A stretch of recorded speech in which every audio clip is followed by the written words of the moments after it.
Okay, so for this video, we're going to hopefully finish the DNF challenge that I started in the other vlog that ended up getting too long. So for this one, we're gonna start off with the Phoenix Keeper. That's the one that I have the audiobook for. But we'll see how this one goes. I'll let y'all know soon. Okay.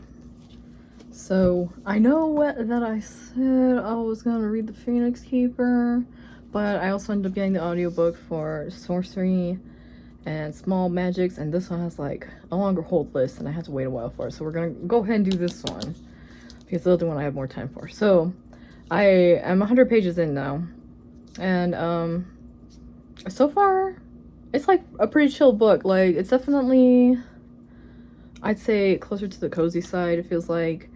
But it's not like there is enough going on that I am kind of into it.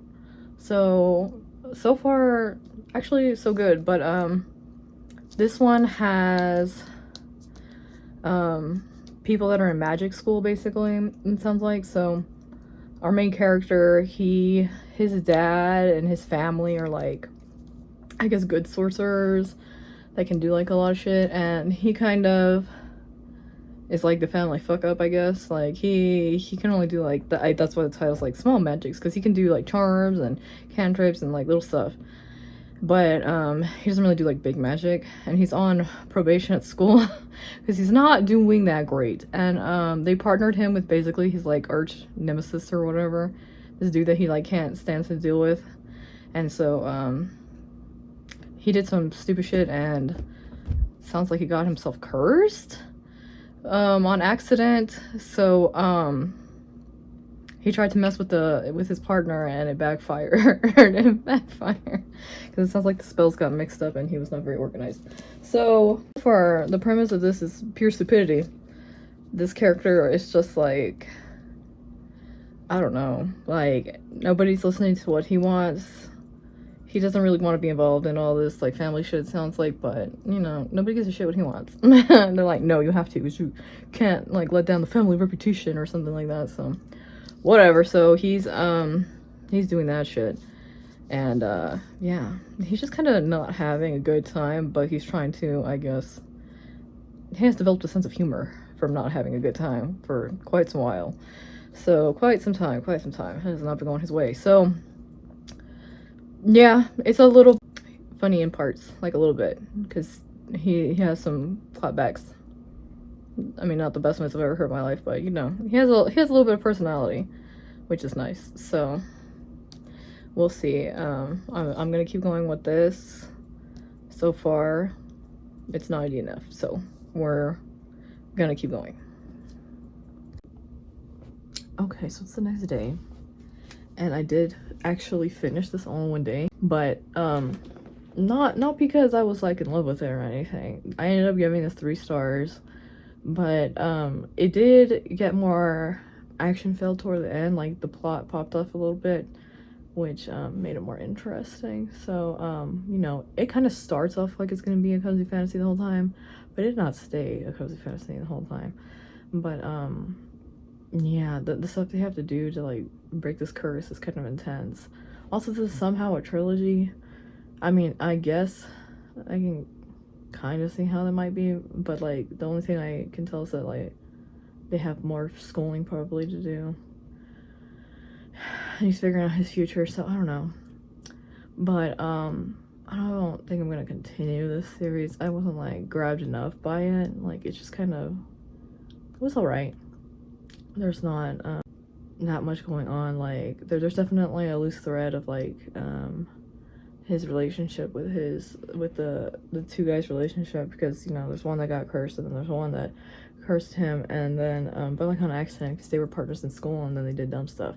So their relationship is like questionable, and it's definitely, I think, gonna evolve over the next 2 books. But yeah, I don't know, I think I've read better romance books. I mean, this is like, the way that the romance is done is like kind of different than how I've read in other stuff, which is kind of why it's getting longer than one book, but I don't know. Like, it was kind of interesting, but then kind of not. I don't know how to explain it. Like, yeah, I don't know. It's somewhere between a cozy and not a cozy, but I don't know. It didn't quite hit for me. So yeah, I just gave it 3 stars, and it's been listed on my Pango. So yeah, we're just gonna keep on keeping on, and then now I am thinking that I will finally actually start the Phoenix Keeper. I think this one's sapphic, so like that. This one is like gay dudes kind of, except they never really say if that guy is gay, but I'm gonna guess that's where it's going. And this one I think is sapphic, so we're gonna see. But anyways, so let's see if this one's cute or what. Okay, so update for the Phoenix Keeper. This like, it's supposedly a fantasy book, right? But the only thing that seems to be fantasy about this book is the creatures. It's like the animals that are in the zoo. So everything else seems really normal. Our main character is insecure, and I don't know, there's just a lot of inner monologue stuff going on, and she's like attracted to one of the other zookeepers, this dude, but she don't want to talk to the kids. I don't know, like, I feel like there's nothing going on. I'm like 70 pages in, which usually that's all I really need to get like hooked into a book. So I think I'm just gonna DNF it, because like, it's not really a fantasy book, it's closer to a contemporary book. Like, I don't know, it's feeling too boring. Like, it's not interesting enough. I don't like being in her head enough for this, so I think I'm just done. Yeah. I think I'm just DNFing this now, so we're calling that one. But then we can see what else we're going to read next. I have to look through the list. I don't know yet, but we'll see what we find. But this one, I think is a DNF.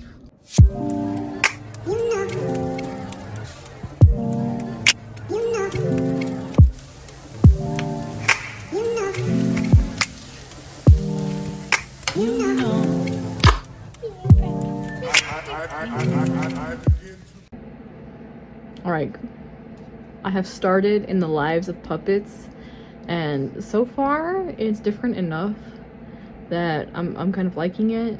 But yeah, it's definitely very like Pinocchio, but if they were robots, kind of, and just like, but it's also very like post-apocalyptic, like if the robots took over the world, basically. And you know, hoping it's one of those sci-fi's not prophetic, but you know, the way we're going, maybe. But anyway, so yes, in the Lives of Puppets, so far so good. It's still, there's like 3 parts I think in this. I'm through the first part, which is like them just living in the woods, hiding away the like one human that exists, and now they're off to see the wizard. So it's kind of like, it kind of also reminds me of like the Wizard of Oz. So yeah, except like there's no humans really, there's just robots. So it'll be really interesting to see what happens from there. But so far, yeah, we've got a dude that was raised by robots, but then he just builds and repairs said robots that like help him out. One of them is very sociopathic. The nurse, she has to turn on her empathy, and then she turns it off, and then she just wants to kill things. And then the other one is like, the way the audio book does it, he's like very well, I mean, even the way they say it, he's very neurotic. The other little, there's like a Roomba that cleans things, and he's neurotic. At least that's how they depicted him. This one's the psycho one that's got tentacles, and that one's the cleaning one. And then there is not 2 people. There's just a robot that looks like a person that kills people. So there's like, well, the robots apparently already did a revolution to protect the Earth. And that's why there's no people, because they decided there was no way the Earth was going to survive if they kept humans around. So yeah, it's very interesting take. But so far, the first part of it I would say was just kind of like cozy whatever. But now we're at the adventure part, which is making it more interesting. So we'll see how it continues, but that's where we're at. Okay, so in the lives of puppets, I have finished this. I am listing this because it was almost different. It was almost different. We get to the end, and yeah, dude's a little gay, and dude's saving the day. So just more of the same shit at the end of the day. But I was into all of the robots in this because they have so much personality. They have more personality than the main character. I feel like that's always the thing with his books. The main character, dude, I mean, at least he didn't suck in this one because in all of his other books I've read, the MC sucks. And he has to go through like this whole process to like not suck.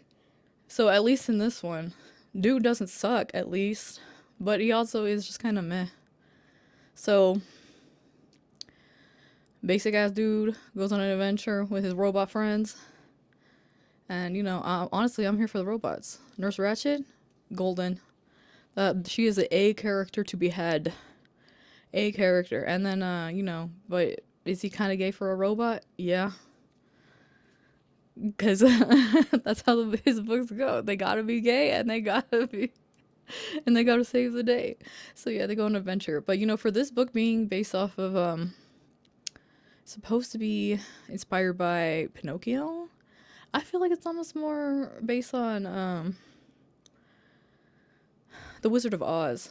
They go on an adventure, they go into the city, they're trying to find the wizard, except the wizard's the blue fairy. Like, we just use some of the names from Pinocchio, but I feel like it's really closer to The Wizard of Oz, if you're asking me.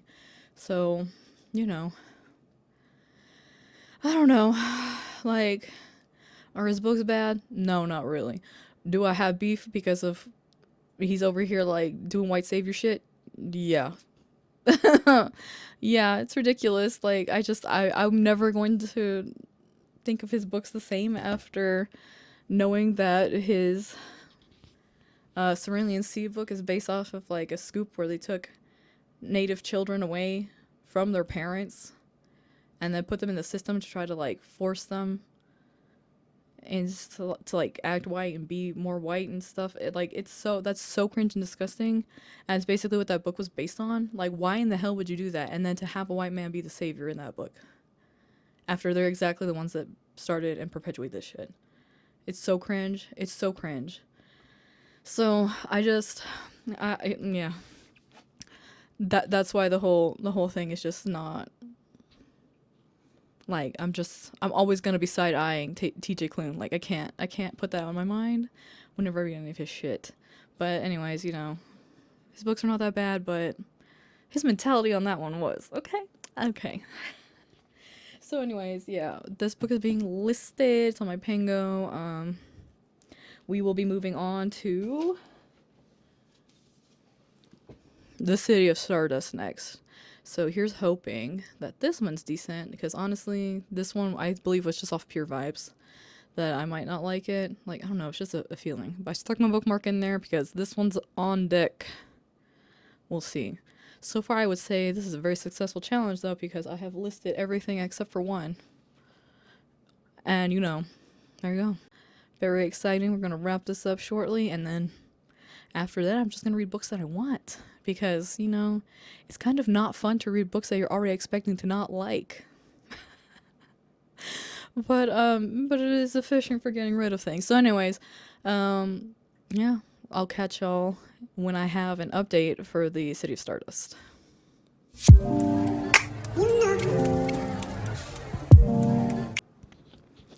Alright, so update. The City of Stardust. I have DNF'd it 36 pages in at chapter 6 because it is just so boring. I just don't care. Like, there's a family curse or whatever that the girl's supposed to break, but like the way they're going about it and the way they're describing everything is just so like dry and boring. Like, I don't know. Like, everything's so dry and boring, then they'll just try to like throw in something that sounds kind of interesting, and I'm just like, I don't care. Like, they're making things that should be interesting boring, and I just don't care. So yeah, DNF. This one's done. That's that. Like, yeah. It was pretty fast, so I was on the money of thinking I was not gonna like that writing style. So, anyways, it is time to move on to the last one that I listed in this challenge as a possible DNF. So, time to move on to the Forest Grimm, which, just seems like it might be very similar to things I've already read, so we'll see if it's different enough to keep my attention. But, this one might be fine. We're gonna find out. So, anyways, there you go. Okay, so I'm about 100 pages into the Forest Grimm, and so far I'm actually kind of into this one. Like, the Forest Grimm is kind of like all the Grimm Brothers stories combined into one forest that's also malicious and trying to hurt people. Like, our main character is from a town outside of it, and like they used to have a better relationship with the forest, it sounds like, but then, they had a murderer in their town, and he used like their magical book or whatever in order to hurt somebody, and now all the magic has like turned on them, and so it's turning out to be interesting. There we go. So yeah, this is turning out to be like more interesting than I expected, and they're like just running into like basically storytale characters inside of it. She found everybody's like character coded, except some of them are more specifically like called out to be that. So we've got like Ella, the Cinderella that was taken or whatever. We've got freaking our main character found a red cloak, and she's basically going into the forest and doing all this stuff to try to get her mom back, because the forest takes people now. The forest is taking prisoners. Well, I mean, they might be dead. They just disappear. The people from the town are disappearing into this forest, and so now they like have a lottery to send people in to try to find their missing people, except the forest just kind of like scoops them out of there and whoops their butts. Like, the forest is not playing around with them now that that shit in their town happened. So, like, it's kind of interesting because now it's turning into like an adventure thing where, they found a way to get into the forest now, and it's becoming like a whole thing. Yeah, so far our main character and a couple of her friends are going, but yeah, the forest got her mom, and then I forgot what happened to her dad exactly, but like she's kind of like an orphan right now unless she can find her mom. Well, she has her grandma. Her grandma is like a fortune teller, and she's over here like, oh yeah, you and your mom are gonna meet like untimely deaths or whatever. So like, yeah, she made her own deck. She's got her own deck, making all these predictions that are like intense. Like, her and her mom are not having a good time. So, yeah, she's doing everything she can to basically like change her mom's fate, trying to get her mom out of there.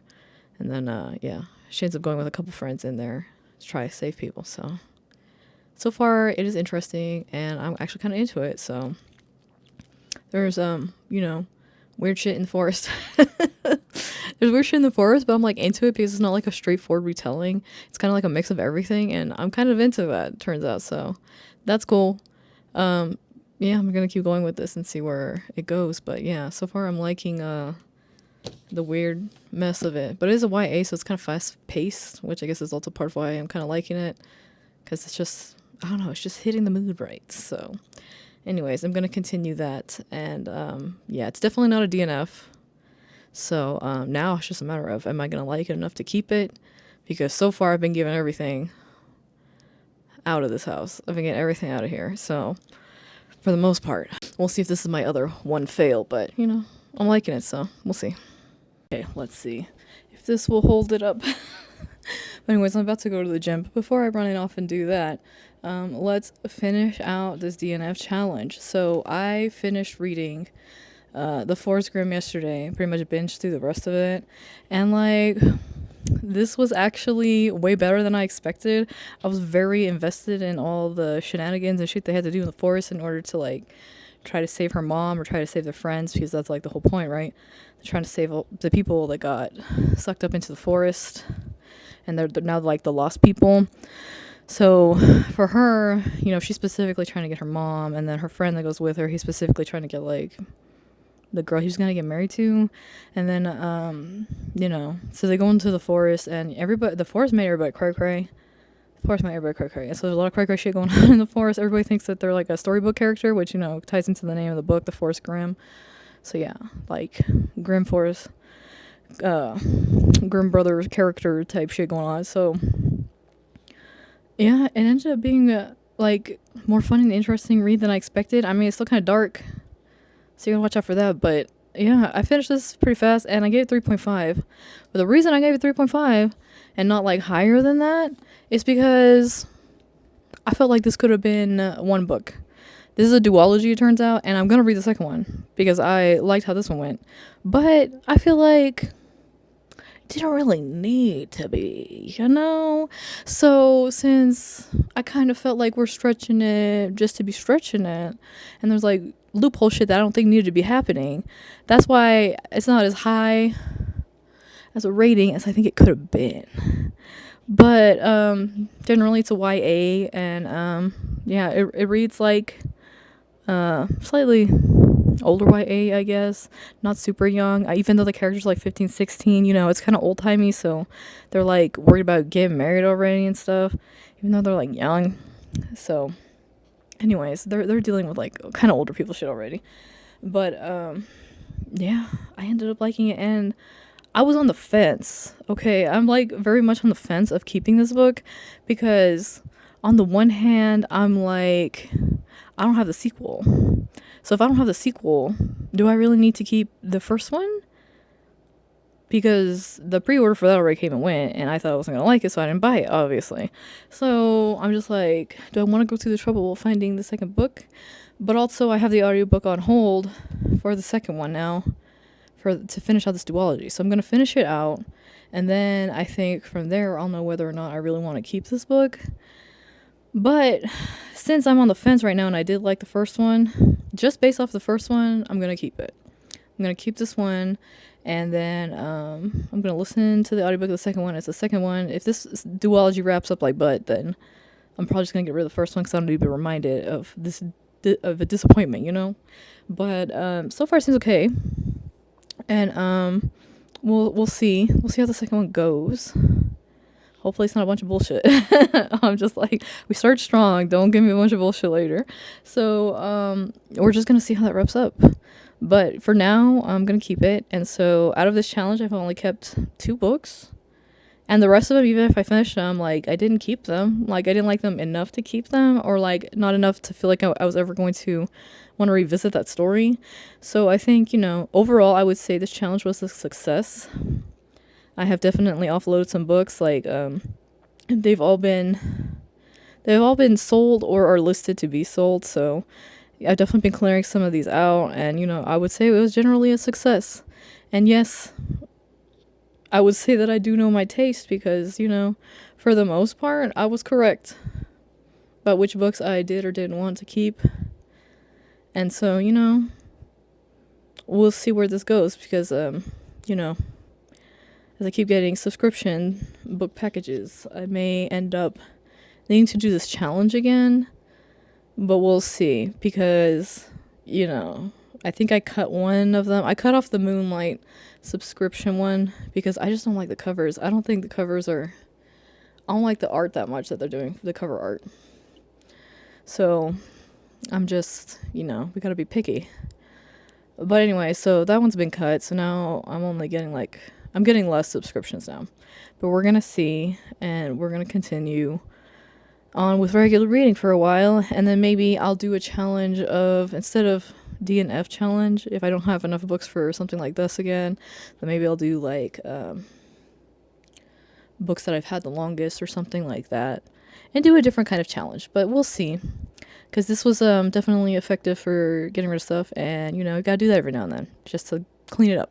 But anyways, now I'm gonna go back to reading stuff that I definitely think I will like, because that is much more satisfying than this was.